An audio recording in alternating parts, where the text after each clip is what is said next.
Hello everyone! Ngayong araw, ang flight namin papunta sa Korea. Sa totoo lang, itong flight na ito, ang mga bata talaga ang sobrang excited dahil sa hilig nila sa mga K-pop merchandise.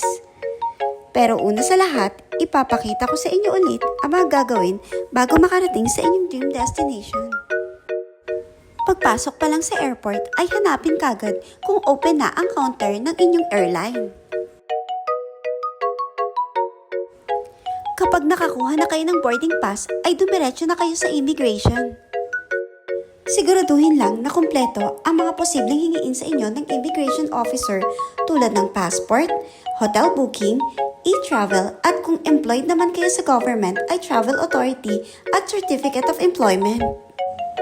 Kapag nakapasa na kayo sa immigration, ay pumunta na sa security inspection para makarating sa designated gate ng inyong airline.